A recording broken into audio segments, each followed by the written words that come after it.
ये देखो पानी भरा है लबालब का शाहजहांपुर में। शाहजहांपुर पानी में भरा है, मकानें पूरी डूब रखी हैं यहाँ। हमारी गाड़ी देखो ट्रैक्टर से जा रही। हमारी गाड़ी आगे ट्रैक्टर ने बांध रखा है। ट्रैक्टर से गाड़ी तनी निकली जो हमारे थे से गाड़ी 6-8 रुपया निकली। हमारा खाली पैसा खाना दान से पानी पी गई गाड़ी तब बीच में तो ऐसे बकवास क्यों करती तक देख ना फुट डूबी हूँ गाड़ी तक पार। गलती से नहीं निकले कहीं गड्ढा में हाँ 300 को आ गए कोई बात तो ले गया जरा तक देखता पार डूबी गाड़ी डूबी हूँ तक। साइलेंसर में ये वो देख ये गाड़ी डूबी। एक गाड़ी डूब रखी है वहाँ नीचे। कैसी डूब रखी ये गाड़ियाँ सारी डूब रही।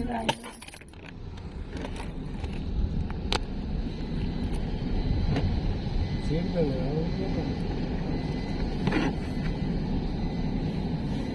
छल्ला रहा है पानी का छलाट समुद्र बन रखा है यहाँ। फोन ने तो चुप रहो। तेर भी क्या हमारे ट्रेनिंग कर दो कुछ फोन मत बात।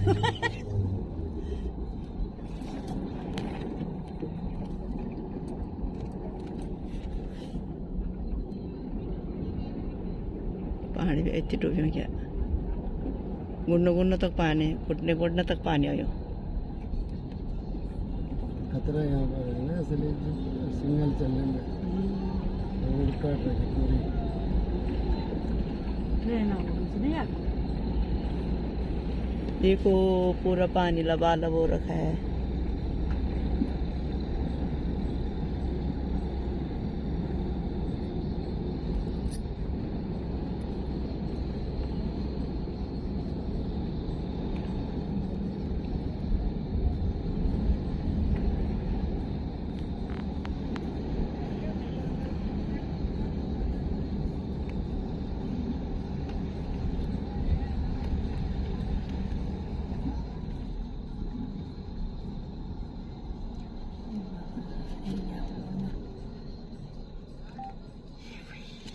यार हाथ जोड़ा